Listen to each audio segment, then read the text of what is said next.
Michelle Blakely is Assistant Professor of Social and Administrative Pharmacy here at the University of Wyoming. And I'm not going to do much to introduce her. I'm going to let her introduce herself and this fascinating topic that you may never have seen at a correctional education conference before.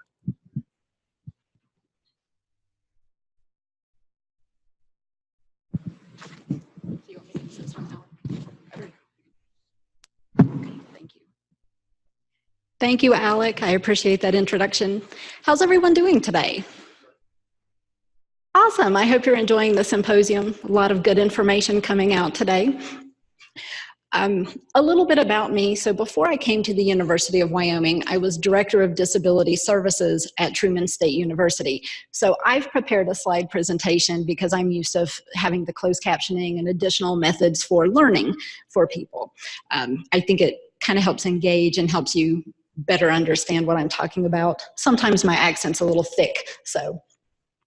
But I'm very excited to be here today and to talk with you all about game theory as a theoretical framework for explaining why some prisoners may be hesitant to engage in any type of therapeutic, vocational, health-related programming in the prison system. Okay. And I'm glad you asked them that question because that was a question I was going to ask, is who was familiar with game theory? Just to kind of get us all on the same page, I thought I'd give us a definition or a working definition of game theory. Okay.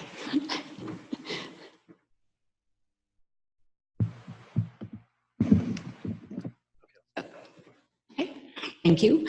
So game theory is the study of the interactions that occur between rational decision makers and the dynamics that influence strategic behaviors. Decisions are often influenced by the actions or anticipated actions of others. Okay. Game theory has been used extensively by political scientists, military strategics, mathematicians, and economists. A colleague and I decided to look at applying sociophysics, the natural sciences, to criminal justice and penology. So we co-authored a book on it. We've also written an article on chaos theory, and then we've most recently authored an article on game theory and its application to penology, and that will actually be out sometime later this year. To my knowledge, this is the first attempt to apply game theory to criminological inquiry. Yeah. Sorry. No, you're fine. Ah, okay. Aha. We have technical issues all the time, right? Assistive technology is wonderful when it works, and we hate it when it doesn't. So game theory helps to provide insight into human behavior by considering social interactions and the real or perceived gains or losses that those social interactions produce. It's working. The relationship between prisons and prisoners is viewed as a game designed to prevent an inmate win under game theory. As such, contemporary prisoners have, kind of in protest, chosen to oppose most forms of correctional intervention, even when doing so may be personally detrimental to his or her outcome. Okay. So to make sure that we're all on the same level as far as when we're talking about game theory, I thought a few definitions might be in order. So the game is defined as the ongoing interaction or relationship that exists between the inmate population and the prison's officials. A win under game theory is defined as an inmate's ability to obtain an early release.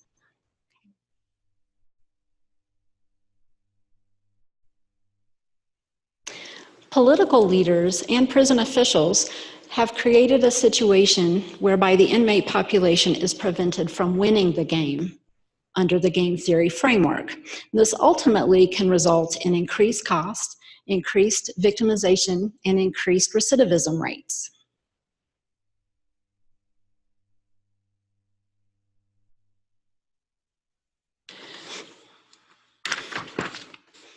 By preventing an inmate win, officials have created a game whereby inmates are forced to individually oppose and disrupt any correctional initiatives as well as prison operations,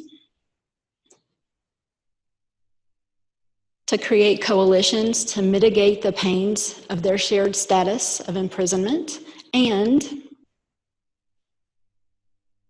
collectively resist the actions of those officials viewed as being responsible for creating and perpetuating the disadvantaged and powerless state that the inmates find themselves in.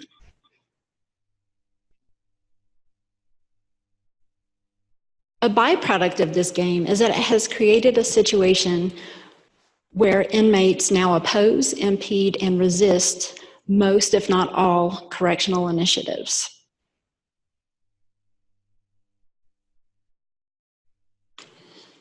So when viewing the situation from the game theory perspective or game theory framework, this can help explain why current educational, vocational, and therapeutic programming lacks inmate support and remains an underutilized resource within our prisons.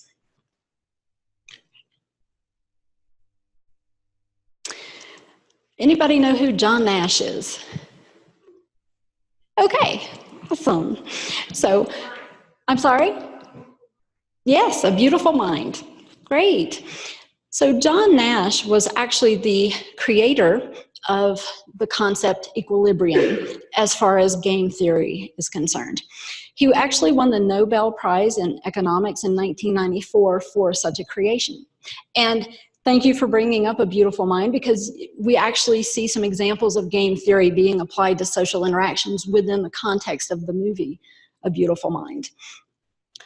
Equilibrium, or Nash equilibrium, exists when a player, in our particular situation, a prisoner, is unable to benefit from a change in strategy until the opponent changes his or her approach. Without each player committing to such a change, the opportunity for a win really remains elusive. Okay.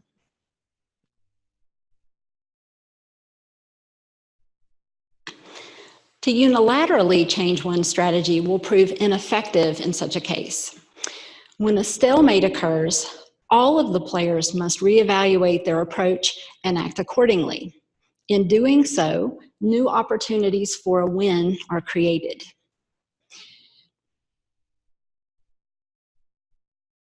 This explains why the inmate population, which finds itself in a stalemate with correctional officials, is unable to adopt any position other than opposition and resistance toward a system that likewise refuses to modify its approach.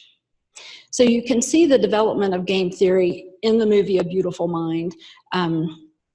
Again, it does apply game theory to social interaction, so it's kind of interesting to see it from that perspective.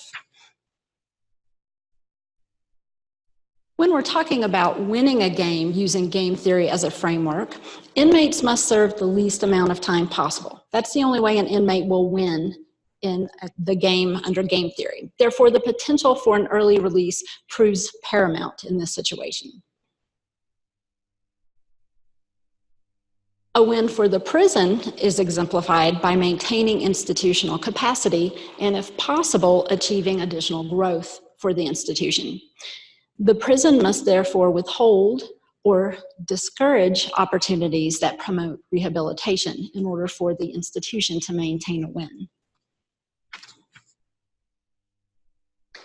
In this case, it ensures that the causes of criminality remain unaddressed, and we see it perpetuating the clientele. So we have like a revolving door, or we have high recidivism rates. Within the parameters of the game, there is always a winner and there's always a loser. The interesting part of the game that we're referring to today, talking about within correctional institutions, is that it's designed to ensure that the prison is the winner of the game.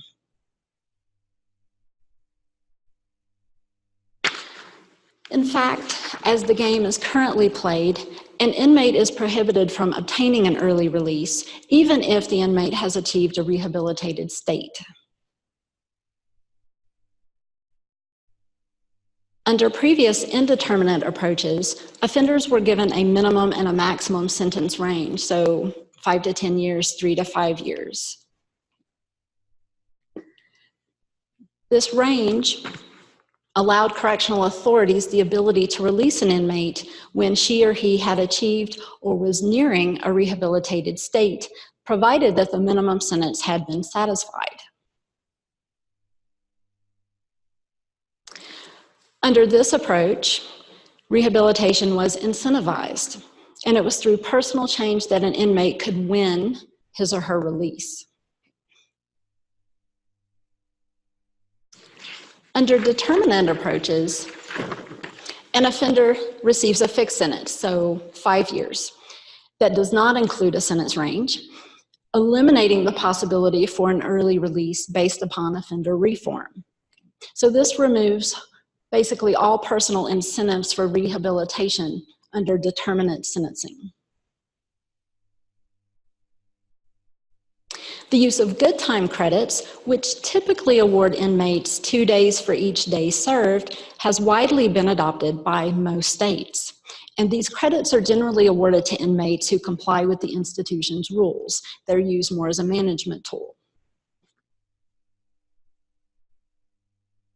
While it appears that early release remains a possibility through the earning of good time credits, which seem to reduce an inmate's sentence by 50%, and is often referred to as the 50% rule,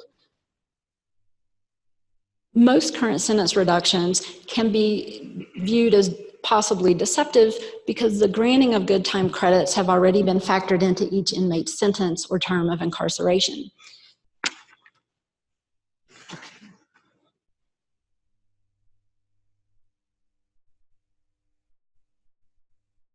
So this has resulted in sentence inflation and oftentimes unnecessarily lengthy prison stays.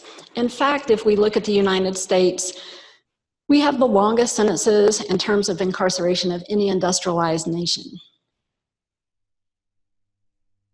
The sentencing approaches send very different messages about the values and ability of the inmate population.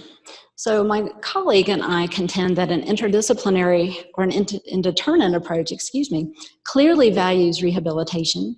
It provides respect for individual offenders, and it rather eagerly invests in their future successes and abilities.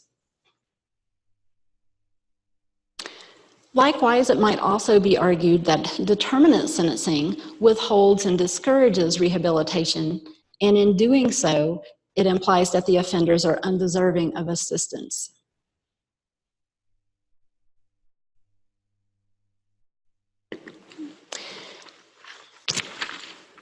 Game theory recognizes that players often take their cues from fellow players and make decisions based upon their actions and anticipated actions.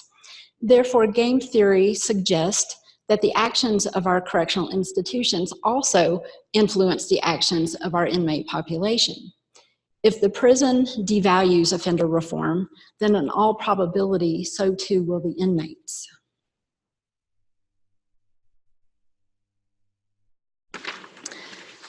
So when we looked at using game theory as the theoretical framework from which to examine inmate behaviors as a possible explanation for why they may or may not want to be involved in correctional programming, we wanted to make sure that we looked at all the possible avenues.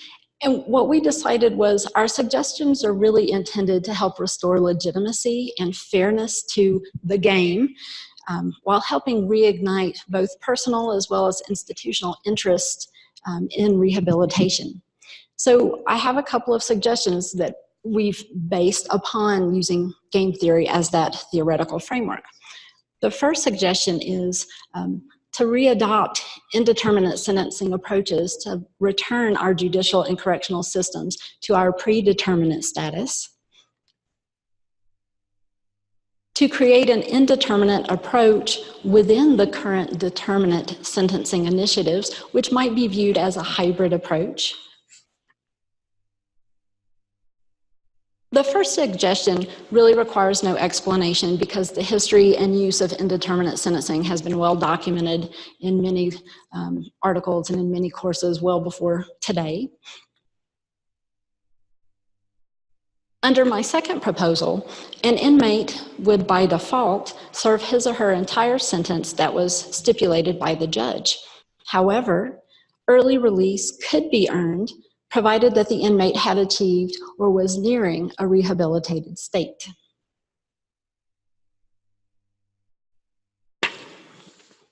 So for example, if an offender received a 5-year sentence, the offender could expect release following the conclusion of the 5th year.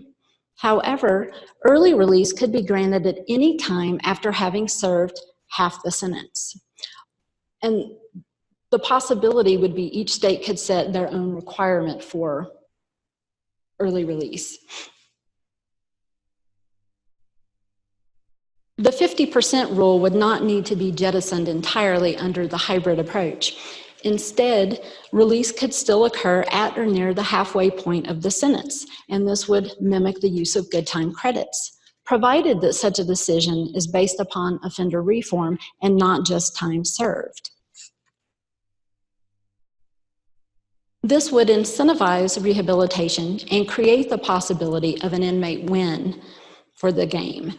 This approach would permit early release as a reward for personal reform while sanctioning the prolonged incarceration of those individuals who are not yet ready for reentry into society. Under this hybrid approach, a sentence range would not be used, and this approach would prohibit early release based solely on time served. There would have to be reform involved as well. So by ensuring that an early release is possible, inmates are provided an option that does not currently exist. It would appear to be in the best interest of society to create a game whereby inmates are given an incentive to pursue educational, vocational, and treatment opportunities while incarcerated.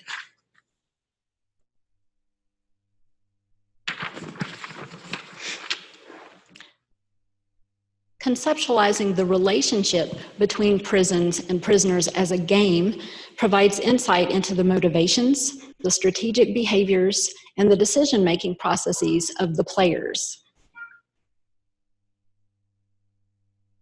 So game theory can be applied wherever opponents and strategic decision-making processes exist.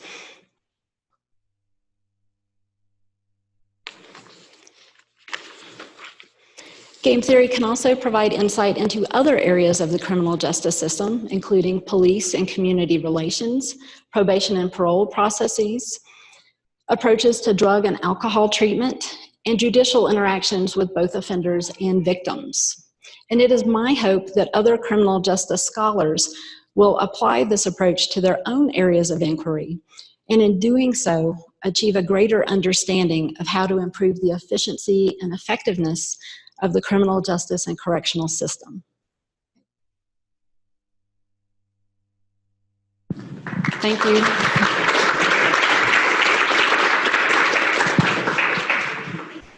So we have about 10 or 15 minutes to answer some questions.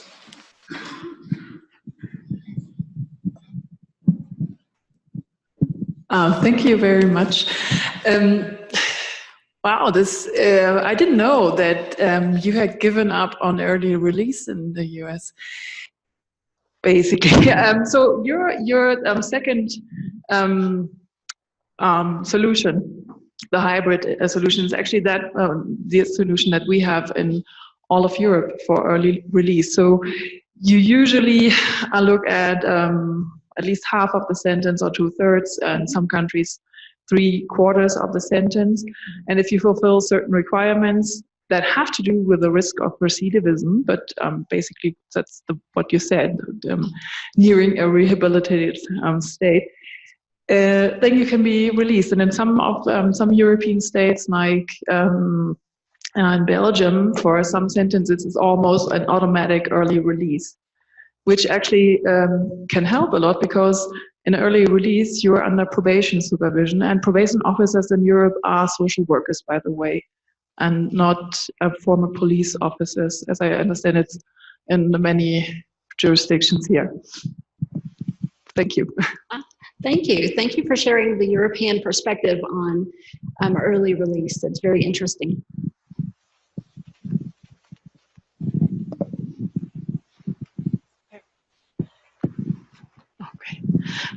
Thanks for sharing this with us. I'm curious, when you talk about the rehabilitative state, what does that constitute? Yeah, great question.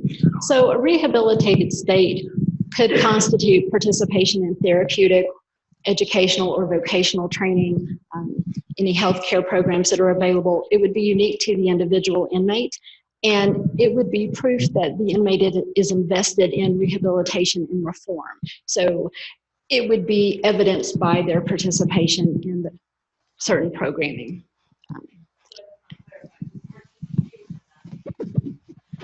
How would they demonstrate? Right.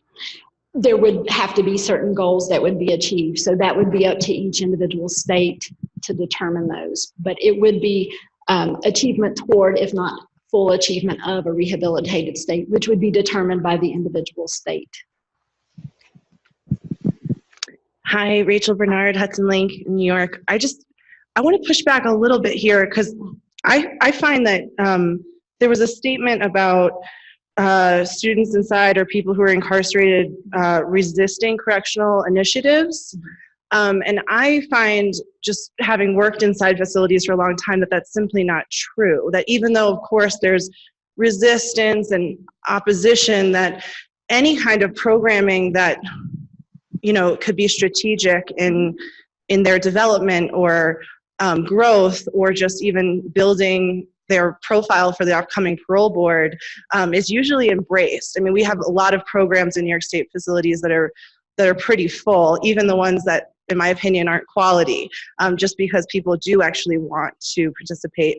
But I also am kind of wondering, from your whole presentation, are you implying that people don't want to change without incentive? And I think that that's a dangerous thought. And I also want to throw out there how that can connect to people who have life sentences, because we have a number of students in our facilities who are never going to go home, and they are some of our best and brightest students. And I think that this idea that people who are incarcerated won't necessarily want to participate unless it's going to help them look good is a very dangerous sort of profile or stereotype about who's in prison and what they're doing there. Thank you, Rachel. I appreciate that. Using game theory as a framework for examining and being able to explain certain prisoners' behaviors is the goal of this. So it's not saying that every prisoner is wanting to not engage in therapeutic or programming that would be available at the prisons. It's explaining the behaviors of some prisoners who may not want to participate, as looking at it from the viewpoint of a game. There's got to be someone who wins, a player who wins, and a player who loses. And if there are no incentives for participating in programming, if they don't see the individual benefit, if they don't feel like there's a potential benefit or advantage for participating in those programming, then game theory provides a framework for explaining the potential for why that may be so. So it's not a way of saying, well, prisoners are going to just out and out decline to participate in therapeutic initiatives. It's a way of explaining why some individuals that are incarcerated may or may not engage in those. Because when there are no advantages to participating other than for personal reasons, they may or may not be willing to engage. And there can be a host of other reasons, and it's not the case for every inmate, but this is a potential explanation.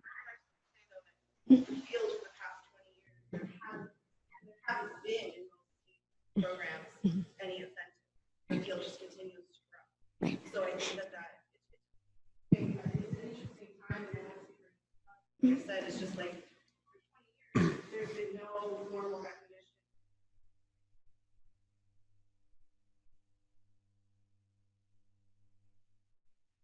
The field has exploded. Inside of participating programs of astronomical rate. So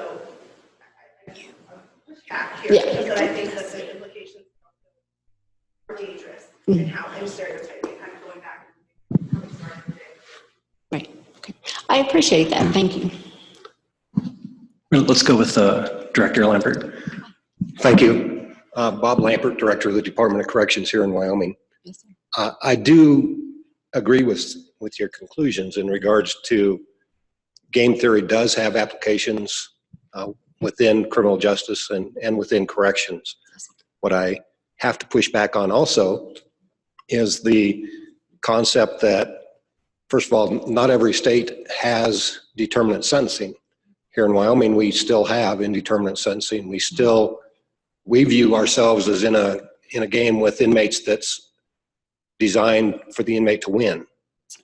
So anything that they do to advance their rehabilitation based on assessed needs, assessed criminogenic risk factors that are dynamic and can be changed, we focus on those things and we try to engage the inmate in addressing that. So that underlying concept that we're here to keep our beds full is definitely not true. We're working towards putting ourselves out of business, understanding that we probably never will.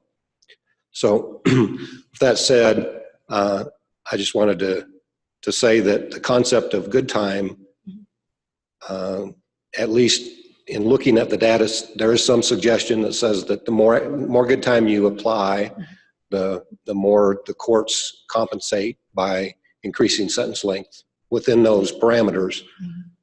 However, the concept of earned compliance credit that actually shortens the length of the sentence instead of moving the person towards the end of the sentence may be something that we will want to explore more in combination with good time, not as an incentive to do the things and help the inmate win, but as a result of their joining us in that decision to win. So thank you. Thank you. Hi, Alicia Sarazinski with the Holy Cross College University of Notre Dame program in Indiana. And I just want to make a comment about a couple of things that I don't hear you saying. One is I haven't heard anything about intrinsic versus extrinsic motivation, which I think is extremely important and something that has already been addressed by the Hudson Link Group.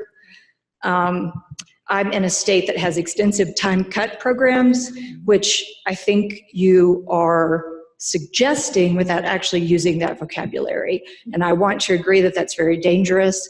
I think that you really need to look seriously at how time cut programs turn human beings into lab rats who are operationally conditioned to jump from one program to the next to earn as much time off as possible without any serious consideration of what is personally best. And I admire states like New York who do not have time cut programs, and it actually creates a system where men and women are intrinsically motivated to pursue educational and other opportunities, and rather than extrinsically motivated. And I hope that your book, which I would like to look up, because I am a huge fan of John Nash and game theory. I'm the one who got that one too. Yeah. But we need to be very careful that we're not erroneously applying behavioral systems to human beings that can actually undermine their success. What we need is sentencing reform. We need to stop being the country that has the longest sentences in the world. It's unconscionable that we continue to do that. And that's what we need. We need sentencing reform. Thank you. I completely agree with you. Using game theory as a theoretical framework, again, for examining prisoner behavior, does look at extrinsic motivators. It does not look at intrinsic motivators. And one of the things that we do hope comes out of this is reform and being able to rehabilitate offenders so we don't have high recidivism rates and we can lower victimization rates. And that was one of the purposes of using new methodology and different theoretical approaches to examine offender behavior and why they may or may not participate in therapeutic programming. So thank you all so much for the comments, and thank you for being here today. Thank you, Dr. Collector.